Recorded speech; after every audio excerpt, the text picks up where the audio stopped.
大家看到我坐在这个球上面，我需要的是什么能力？我要去感知我自己的身体，我需要一些平衡的控制，身体的掌握。当然更重要，去听我的身体到底怎么用。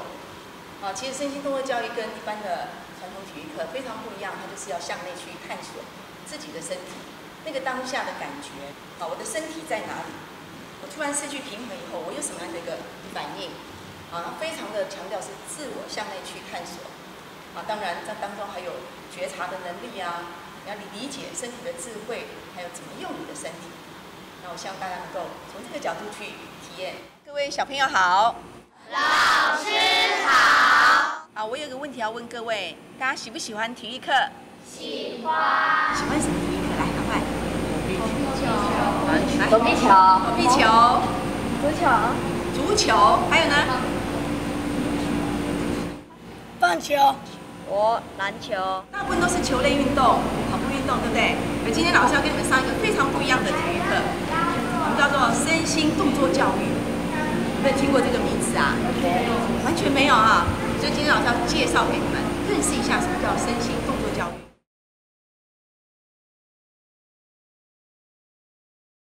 其实身心学的形成，它在最开始的时候，很多人是因为身体受伤了，他自己受伤了，然后呢去找了很多的医生，没有办法去调整他的身体，然后呢就好，我去看看我自己到底怎么去跟自己的身体工作，慢慢就找到了方法，然后把自己一些疼痛给解决了，所以慢慢形成了很多的不同的方法，而这些方法呢，就慢慢的形成了一个这样的一个领域，叫身心学。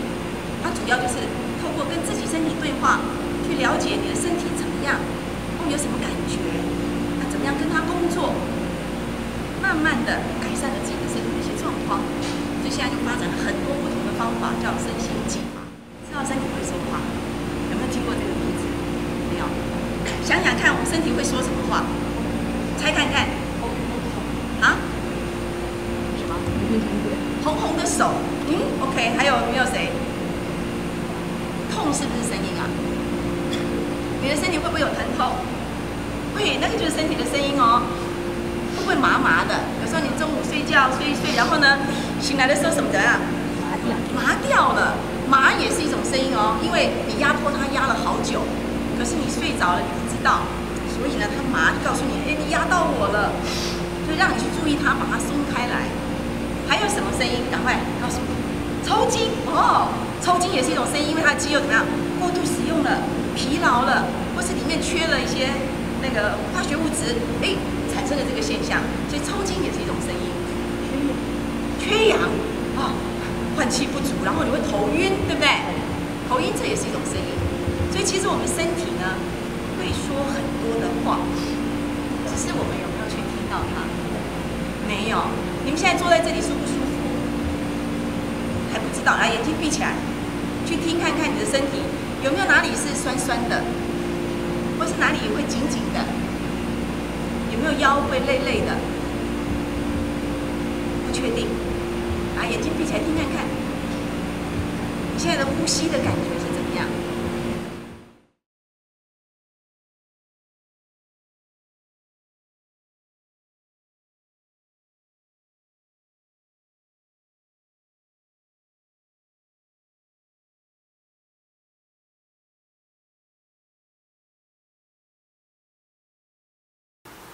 这个课程呢，基本上让大家认识了什么是身心学，什么是身心动作教育，同时呢，去体认到身体智慧这件事情。当然最重要的，怎么去用你的身体，觉察到你的身体。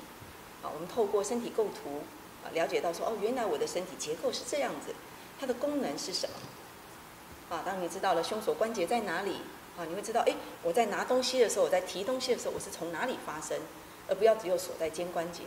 当我要放松我的肩膀，我也知道说，我的这个起始点动会从哪里发生来动。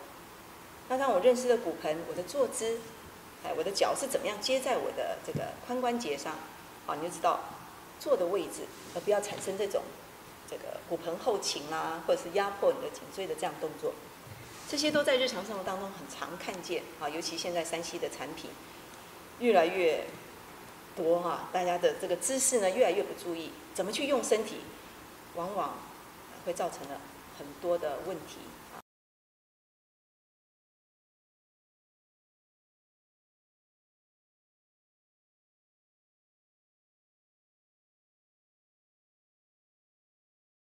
然后呢，你去听看看，这样做的感觉跟刚刚有什么不一样？比较舒服。还有呢？刚刚怎么样？哦，刚刚要刻意的挺起来，现在不用了，因为球把你撑起来，对不对？对。所以呢，球呢帮我们做了一个很好的支持。可是呢，我们刚刚没有球的时候，来拿到前面。哦。这样做的时候是不是有压迫？对。你这样子深呼吸容易吗？好像比较不容易了，对不对？所以有了一个支持以后，身体变得轻松了。这是很常见的一个坐姿啊，就是骨盆后倾，然后背部往后凸，然后颈椎就往前推。啊，在这种情况下，虽然感觉很舒服，事实上一段时间以后就会有疲劳的现象，常常会有腰酸背痛。啊，因为在这个位置上，事实上是很难深呼吸的。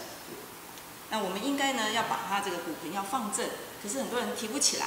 啊，这时候呢，我们就会用一颗球来，你身体前倾，啊，把它的这个肩椎稳稳的托住。好，在这个位置上呢，它的这个骨盆就放正了，而且下背就比较轻松，颈椎整个弧线就会回到自然的位置。那你也可以在这个位置上做一点前倾后倾，啊，利用这个球的反弹，啊，你轻轻的压一下，球反弹把你送回来，可以松你髋关节，啊，让你的下背更舒服。啊，所以其实这是平常非常好的一个练习。那如果呢，有些小朋友他在做的时候，虽然已经垫了，但是他还是没有办法做起来。啊，他这个脚起得非常的高，啊，也就是他的大腿后侧肌群是很紧的。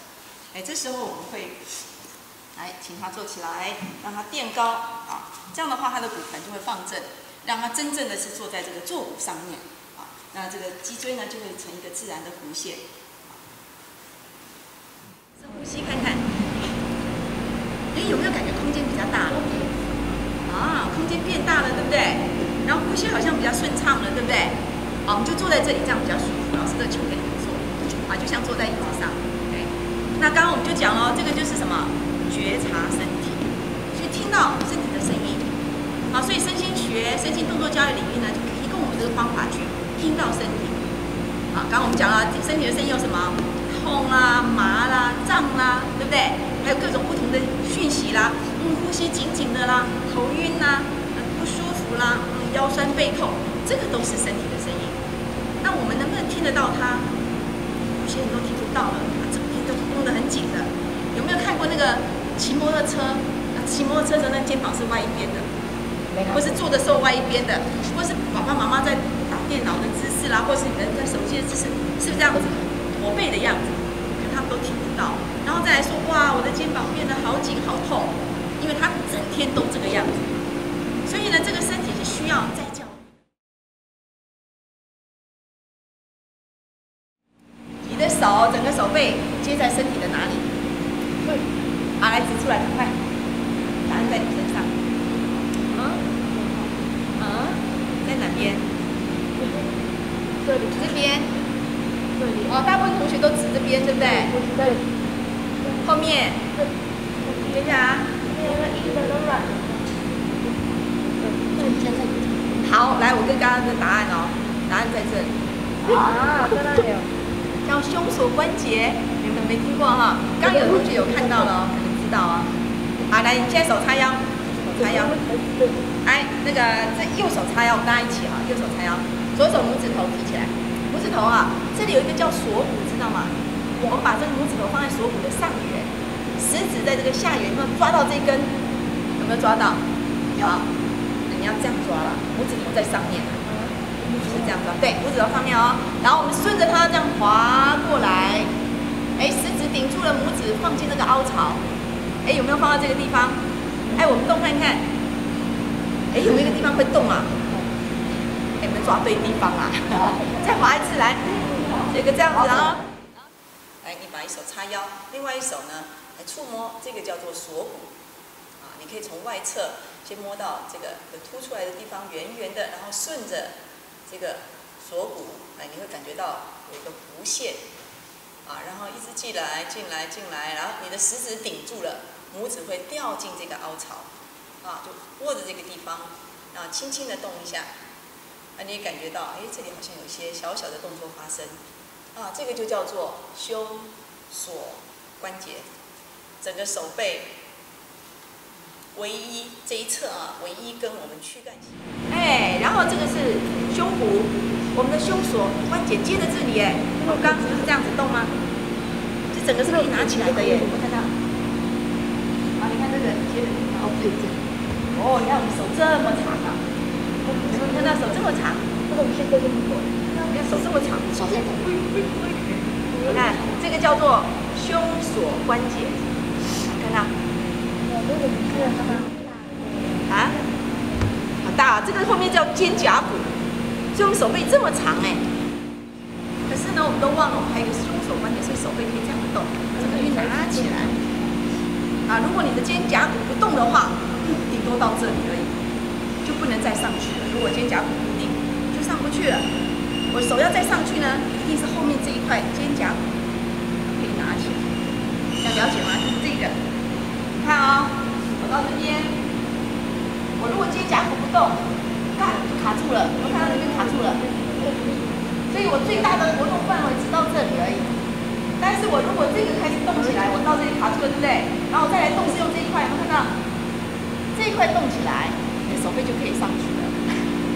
这样了解吗？如果你的肩膀很酸痛怎么办？这样甩手，你要整个怎么样？从这里放松，然后我们做一下肩膀的动作，来跟着我做。对，肩膀动不动？这两块是不会动的，会不会动的？有没有看到？我们试看，来提起来。往下压，再次提起来，往下压，提一点点就提不起来了。再次提起来，来往下压，提起来，来往下压。这两个除了这样子，还可以怎么动？因为我们整个手背呢是接在胸锁关节，所以整个肩胛骨其实是非常自由的在胸腔肋骨上面游动的。所以我们可以有很大的活动范围。我们来看一下还有哪些方向的动作。来，我们试看我们可以上提，可以下压，可以外移，可以内收。好，可以外摆。当你双手上举的时候，来往回来内摆。然后呢，把手放在胸锁关节，整个可以绕个大圆。这个时候你的肩膀就打开了方向。所以一般来讲，我们如果有驼背的现象，不要去挺胸，而是把肩打开，你就可以透过这个动作把整个肩胛骨放开来，然后放在胸腔正上方。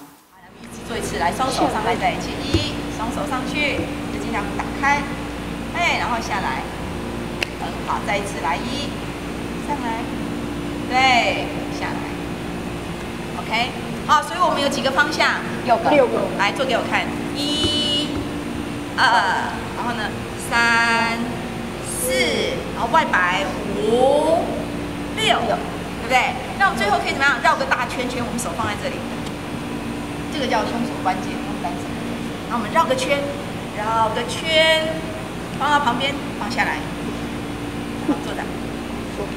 有的时候我们说驼背，老师就跟你说不要驼背，你就挺起来，又好累，掉下去。所以以后我们不用挺腰了，你要怎么做？我们把肩膀怎么样？打开来放上去，身体就是挺的了，这样理解吗？所以你手就放在这里，这叫胸锁关节哦。来，预备，起来提，来往下压，来往前，来往后，好像后面夹一个东西。对，来往外摆，对，放下来，来绕个圈圈，提上来画个大圆，放上去。感觉一下肩膀有没有舒服一点？有没有松松的？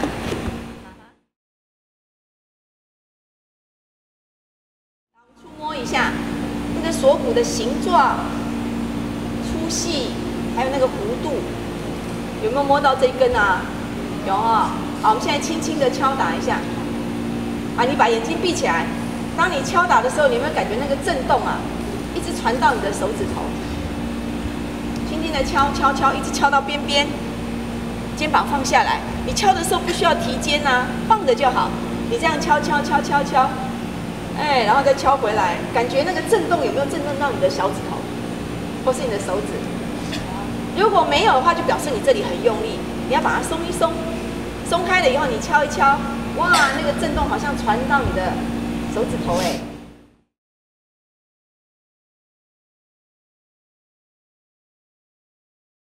那我们可以呢，先用你的手触摸一下啊，整个从这个近端或远端慢慢的去触摸这条叫做锁骨，好，先感受它，把这个形状呢很清楚的意象在你的脑海里面。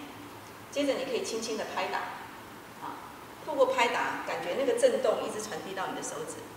如果你觉得中间好像传不过去，表示有某一段是紧绷的，啊，那你就可以稍微动一动它，让它松开来的，啊，那这个震动呢慢慢就会传递到你的手指上去。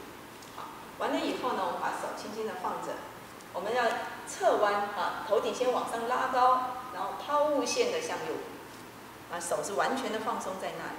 但常常有很多现象啊，会有，一弯就向前的了，哎，或者是它虽然是侧弯，但是它头没有放掉，啊，这是很常见的问题，所以我们要完全的侧面，而且是从往上拉高，哎，想这边抛物线过来，放过去，好像枕头在这里枕着。好，到这里以后，把肩膀先提一下，然后一推，就产生一个摆动的动作。在这个摆动的动作呢，你的身体还是要保持侧面哈，不要整个掉下去，在前面这样摆。或者是在这里，然后身体没摆，就手在摆，这个是错误的动作哈。所以你身体一定要正，然后呢，由胸锁关节哈带动，然后再锁骨推动。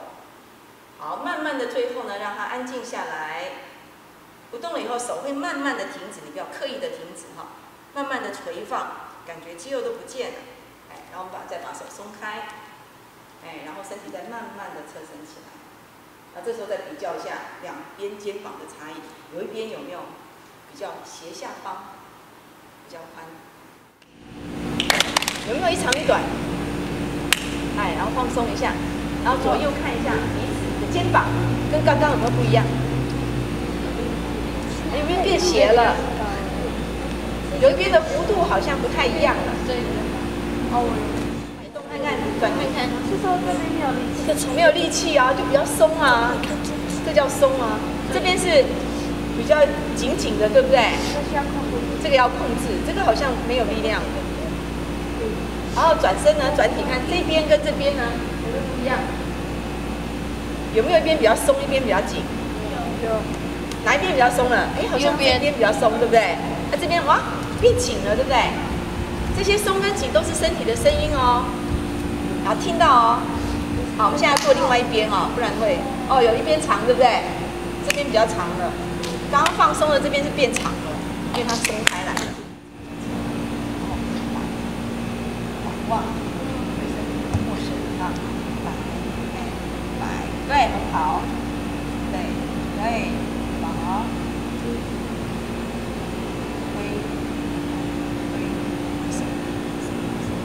手应该有重量啊，手不要控制住太过用力了，哎。好，现在你可以看到这两边的肩膀有高低的不同啊。这边呢就比较斜下，而且距离比较宽啊，表示这边的肩膀是比较松了。那这边呢，它就会比较平或比较近啊，因为这边的张力比较高啊。你可以把两手往前一丢，来比较一下两手的长短啊。看看右手它的长度会比较长，因为它比较松啊。当然你也可以用动作来比较一下，你可以举手。右手跟左手的感觉，啊，透过动作是觉察自己身体非常好的一个方法。哎，扭转看看，啊，那转体有一边就比较紧，有一边会比较松。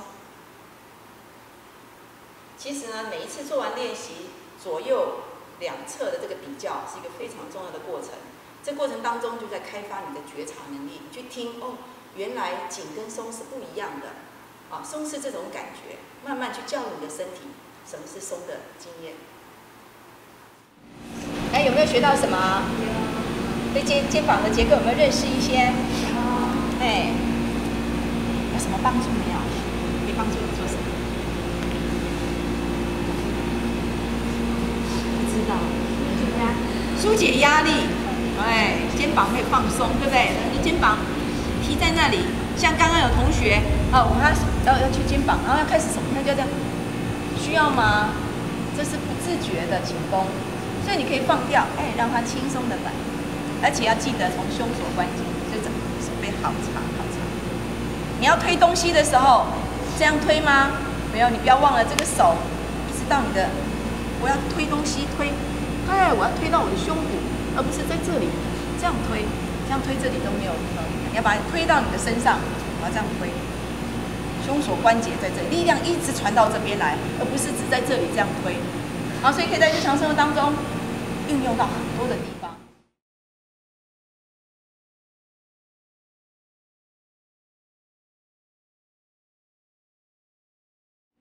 我如果在这边，它为什么会掉下去？没有肌肉把它撑着，所以它呢在这边，它怎么样？倒了，因为什么？还没有肌肉，第二没有肌肉把它控制着，对不对？然后第二个呢，因为地心引力怎么样？把它吸住，它会往下掉哎。所以如果你今天站立起来，你站着，你如果垂直的话，你是用结构来维持，对不对？那你的肌肉都控制的。可是如果你今天一往前的时候，那个什么地心引力怎么样？会不会拉你？会。所以你的肌肉是不是就要要工作？所以你会有点那样像憋气的感觉，就要控制。可是我说一回来的时候，你是比较轻松了，哇，舒服很多，因为你支撑在你的结构上面。当我一说你的脚跟往后，哇，又开始觉得又要控制，刚刚还有同学这样子要倒下去了，为什么？因为地心引力拉你，所以呢，你的身体就开始要去应变你的改变。当我一回来的时候，它就怎么样？哎，又轻松了。所以我们的身体一直受到地心引力的影响。所以如果你今天这样子站，有没有？我看到有小朋友站姿是这样。你看你这样一站，你站久了以后，你的身体会出问题哦。因为有很多结构怎么样？压迫了，但是你不知不觉。你习惯了，有的同学这样站，因为你压迫了结构，可是你不知不觉一直被影响，因为地心引力拉，哎，哪一天又奇怪，为什么这边会开始痛呢？就是因为你的姿势，你受地心引力的影响，但是你不知不觉一直发生。所以很多人开始到了一个年龄说我这边为什么有疼痛？老师，我这边为什么痛？能不能帮我治疗？我说你要回去看看你的姿势怎么用，像你刚刚做，一做就这样子。做久了就怎么样？压迫你的结构，因为那个地心引力一直拉着你，必须要适当的肌肉把它怎么样撑起来，这样了解吗？所以我们现在先开始去听身体，身体有好多的讯息告诉我们，只是你要能够听得到。刚刚那个力量进来，那个叫力量哎，这个叫放松，这个叫紧哎，这个叫舒服哎，是很不一样的身体感觉，这样理解吗？所以我们其实身心动作教育就在教这个东西，让你怎么样去认识你的身体。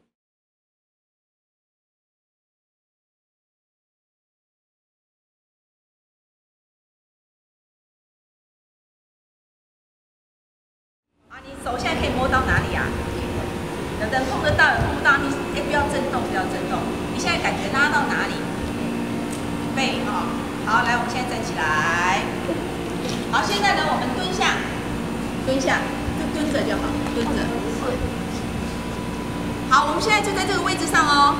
然后我们头往下，臀部往上倒过来，试看看，臀部往下，臀部往上，头往下。跟刚刚有没有什么不一样？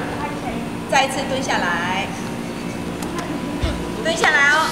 来再做一次，蹲着，头放下来，然后我们臀部往上，头往下。这个时候，你的腿呀，还是手啊，还是背呀，感觉有没有什么不一样？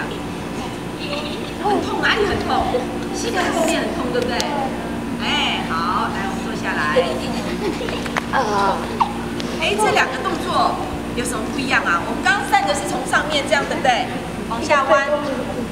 下一个我们是什么？由下。我们蹲着是由下往上。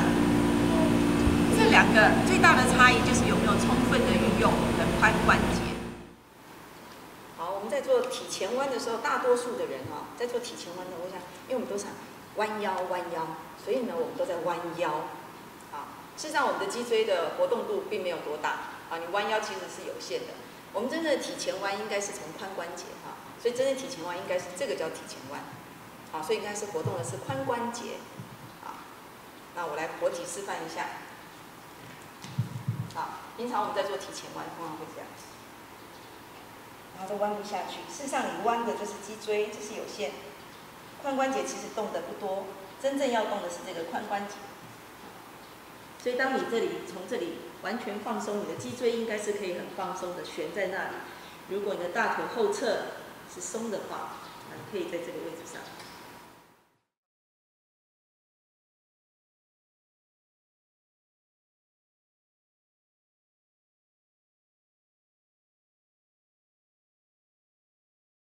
同学体前弯都是这样，体前弯，你弯的是什么？脊椎耶，对不对？脊椎我们其实可以弯的幅度是有限的，因为它都是很微小的关节。真正的体前弯应该是体前弯哦，哇，这叫体前弯，就是真正用到你的髋关节，这个叫体前弯。这个呢，我们以前都讲弯腰弯腰，实际上我们都在弯腰，其实这里弯的幅度是有限的。对不对？啊，真正体前弯是这个。所以我们刚刚我就让同学做了一个动作，就是我们先蹲，这是先蹲了。当你蹲的时候，你的髋关节是不是充分用了？对不对？那我们从底下上来，啊，你会觉得说，哎，我这里好酸哦。那真正拉到就是我们这个大腿后侧肌群，还是真正的我们所谓伸展操要拉的部位是这里，而不是拉这里。这样理解吗？老师做一下活体示范啊，看一下啊，活体就是我的活体。好，我们现在体前弯，很多人都这样，前弯，弯不下去哎，老师我腿太长了哈，是吗？不对，因为你用错地方了，你都在这里，前弯。真正体前弯应该是什么？这个叫前弯，也就是你要用的是什么？髋关节，而不是去弯你的腰。你的这个脊椎弯的幅度是什么啊？是有限的，对不对？可是你体前弯，如果你真的放松，它是可以。再用一次，再用一次啊！这个叫体前弯，看到没有？你看我的髋关节都没用到，我如果用到髋关节，哇！所以我的上身是可以怎么样？老师，所以我的上身是可以这样。放松在那里的，对不对？活体。所以，我刚刚要同学们这样子先蹲，对不对？然后我头往下，臀部往上，我就会变成这个动作。所以我就想我的坐步往上掉，头放松。那我拉到的就是我们所谓的大腿后侧肌群，这样了解吗？然后每次都上面压，肩膀压，到压错地方了都不知道。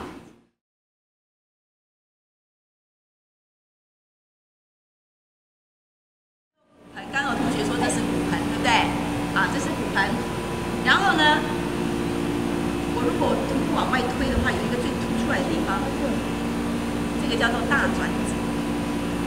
这样推出来，就是我在这里啊，这是我的骨盆。我推出来的地方，哎，有一个凸出来的骨头，这个叫大转子。哎，就是这个，我这样推出来，我看到这个，这叫大转子。哎，我在大转子这里呢，往斜上方，哎，有一个凹进去。我在这里哦，你看推出来，上来，斜上方就我们属膝部的地方，这个位置就是髋关节，也就是我的这个大腿骨啊，接在我这里有个窝，很重要的一个位置叫做髋关节，这样理解吗？好，你们现在都跟我一样来跪在地上，就跪着。我们现在手叉腰，手叉腰，你现在这样触摸的地方呢，就是这个地方哦 ，OK， 好。然后我们现在的手放在大腿的地方，哎，推出去有没有一个凸出来圆圆的地方？不在上面了，从下面这样滑上来，有没有摸到它？哎，这样滑上来有没有摸到它？好，这边有，来这边也有，来下去，滑上来有没有摸到？其实蛮低的哦，在这里。啊，这个就凸出来骨头。好，现在手在这里，你的拇指头朝前，然后有没有摸到好像？韧带属膝部的地方有一条好像筋一样，我们往下做，做的挖进去这里，就是髋关节，就是你接的地方，就这个挖进去的地方。我们的大腿骨就接在这里哦，这样知道吗？有没有看到肩膀也来了，腰也，你都没有坐在这边，都没有什么活动嘛，对不对？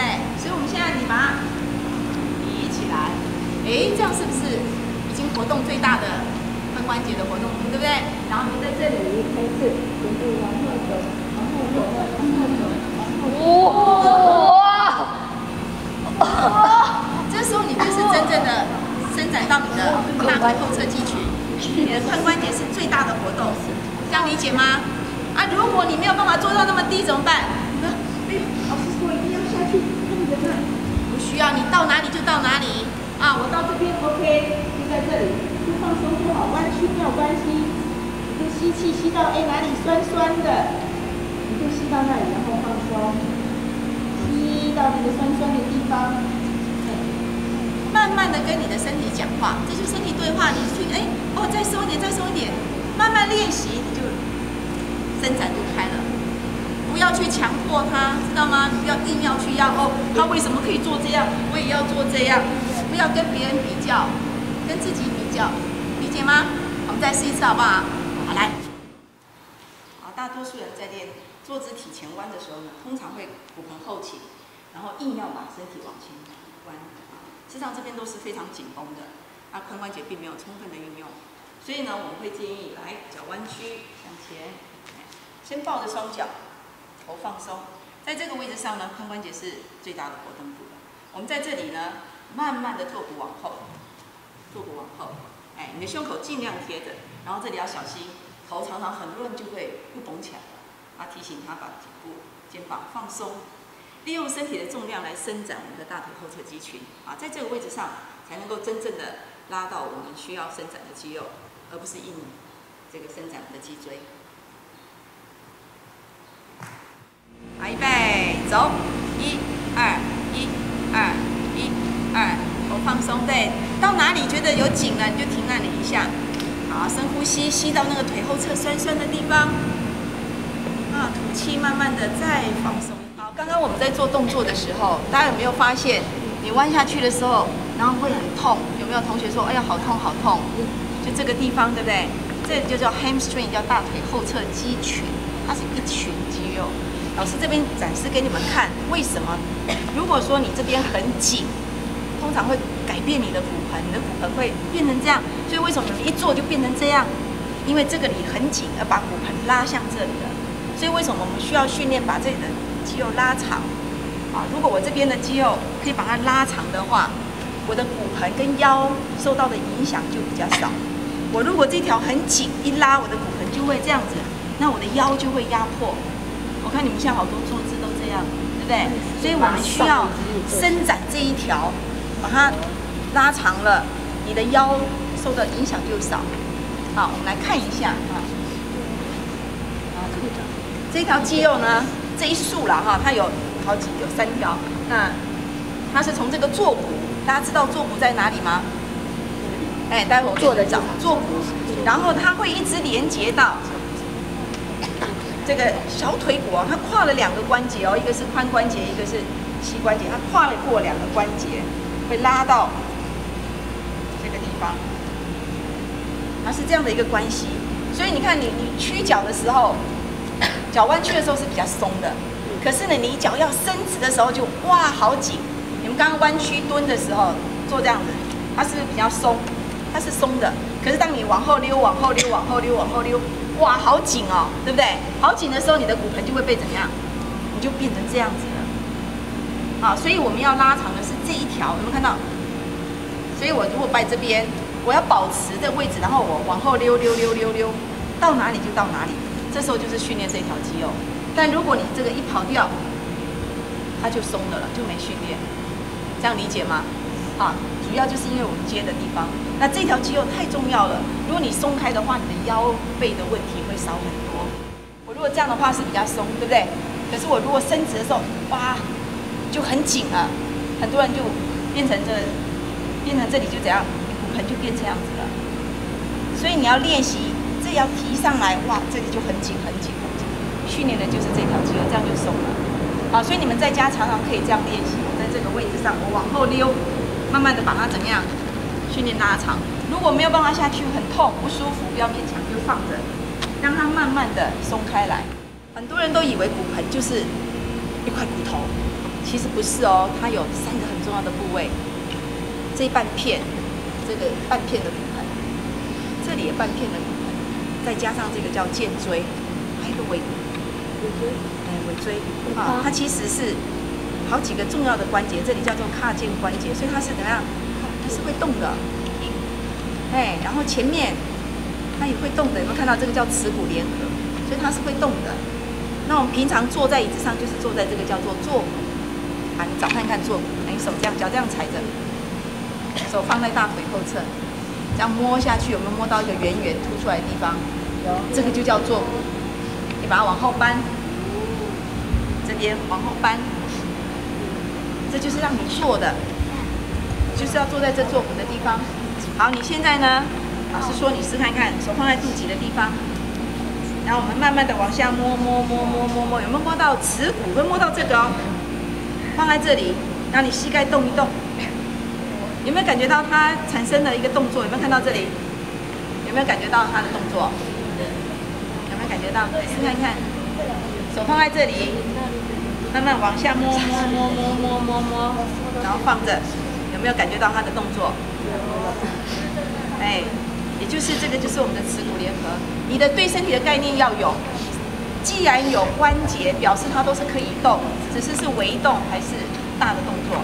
既然可以动，就要充分的用它。我们有空间才不会有很多压迫，很多的疼痛不舒服都是压迫产生的。这样理解吗？所以慢慢你要越来越认识自己身体，这是你的骨盆哦。坐骨在哪里？你每次坐的时候就要坐在坐骨上，你的脊椎就会保持很好的位置。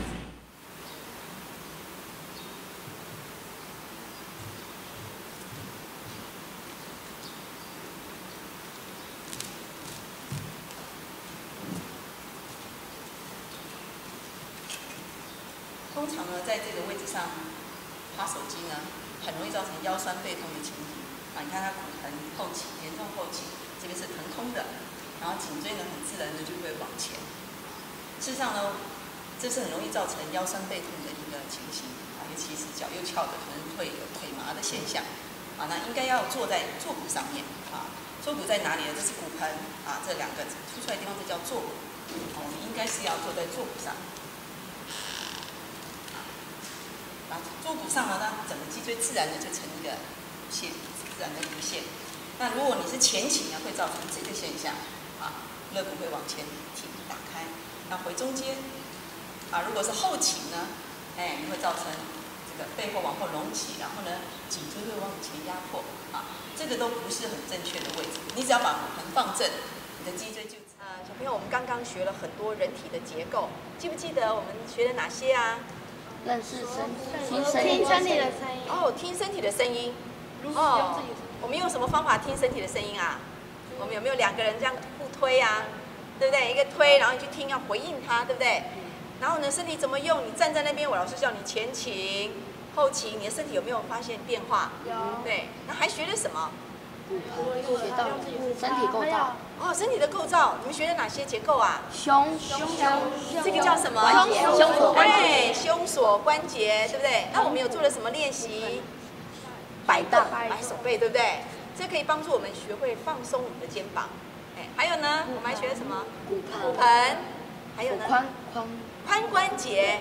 所以你知道髋关节在哪里的话，你在做体前弯啊，或者是向前弯的动作，你就知道怎么用到它啊，不要拉伤了你的腰。而且我们可以训练我们的大腿后侧肌群，对我们的身体的灵活度、腰部的保健会比较好。所以你们学了胸锁关节、髋关节，还有骨盆的位置，对不对？喜不喜欢这样的课程呢？喜欢。然后下一堂课呢，就会进入到一些比较游戏的，去听我们的身体，有什么样的方式去用。那透过游戏的方式去体会不同的动作的质感，期不期待？期待。好，那我们就下课喽，谢谢。